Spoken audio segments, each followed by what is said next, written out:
Bonjour à vous citoyens, c'est Vosti, bienvenue sur ma chaîne. Aujourd'hui pour cette troisième vidéo de remède traditionnel, je vais vous parler de l'élixir du suédois. Alors l'élixir du suédois, je le connais depuis quelques temps, puisque ma mère, lorsque j'étais plus jeune, nous soignait avec ça. Donc je vous donne un exemple, lorsqu'on avait mal à la tête, elle humectait un linge avec l'élixir du suédois et nous massait les tempes. Le mal de crâne s'évanouissait.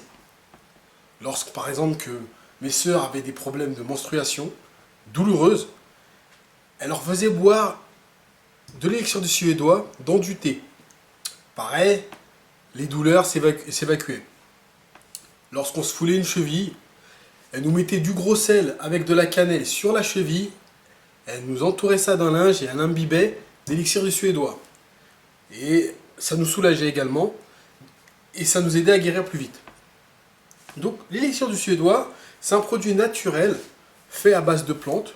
Il y a plusieurs plantes que vous trouvez tout fait directement dans des pharmacies ou dans des magasins bio. Mais vous pouvez également acheter un groupe de plantes en fleurs séchées, un cocktail de plantes, et vous pouvez faire votre élixir du suédois vous-même. Vous devez rajouter de l'eau de vie, un peu d'eau de source, le laisser macérer pendant 20 jours au soleil avec les plantes.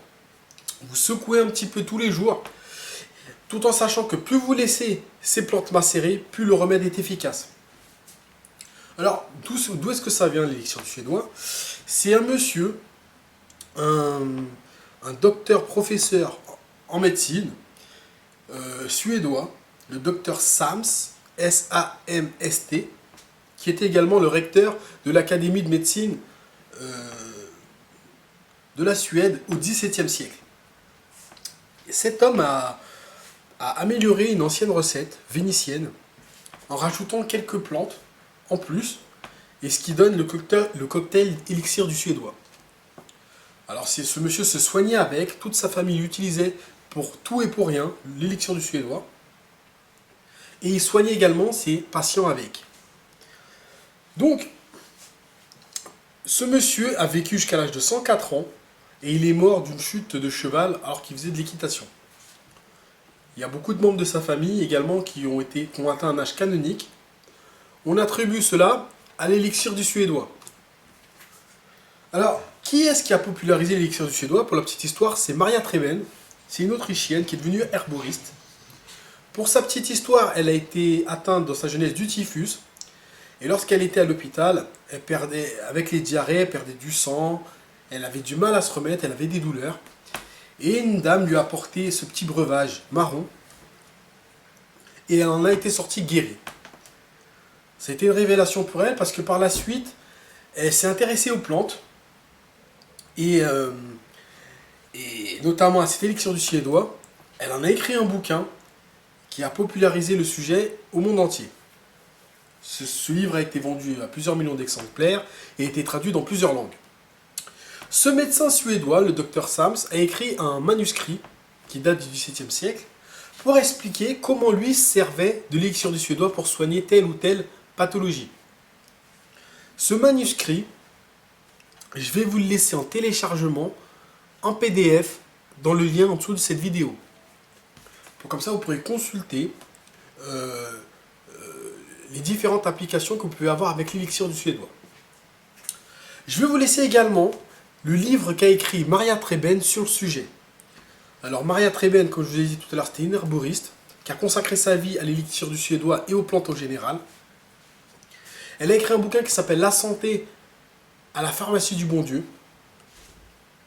Je vais lui laisser le lien gratuitement également en dessous de la vidéo pour que vous puissiez le consulter. Donc elle y parle de quoi? De différentes plantes qu'on trouve dans la nature, les utilisations, comment on les récolte, comment on les sèche, comment on fait des mixtures et à quelle utilisation vont vous servir ces plantes. En quoi elles vont vous soigner. Donc elle écrit un bouquin là-dessus, vous allez voir, il y aura beaucoup de plantes qui se trouvent dans la nature, que vous pouvez récolter et vous soigner avec. Et en plus de ça, elle vous parle de l'élixir du suédois, comment le fabriquer. Je vais vous laisser également la recette si vous voulez le faire tout seul. Votre propre élixir du suédois, si vous ne voulez pas l'acheter. Donc voilà, ça soigne énormément de choses. Je vous invite à lire ce bouquin. Vous allez apprendre énormément sur tout ce qui est plantes médicinales dans la nature. Donc voilà, j'espère vous avoir fait découvrir un nouveau produit qui va vous servir. Je vous laisse avec tous les PDF qui vous seront utiles à télécharger. Faites-vous une idée sur le produit. Et je vous conseille fortement de garnir votre pharmacie de ce type de produit naturel. Tout en sachant que c'est entièrement bio. C'est des remèdes de grand-mère. Donc voilà. Si vous voulez, vous pouvez toujours partager cette vidéo sur vos réseaux sociaux, Facebook, Twitter. Je vous invite à me laisser un commentaire tout en bas de la vidéo. N'oubliez pas de télécharger les PDF. Et je vous dis à très bientôt pour une nouvelle vidéo sur les remèdes traditionnels ou sur une autre vidéo.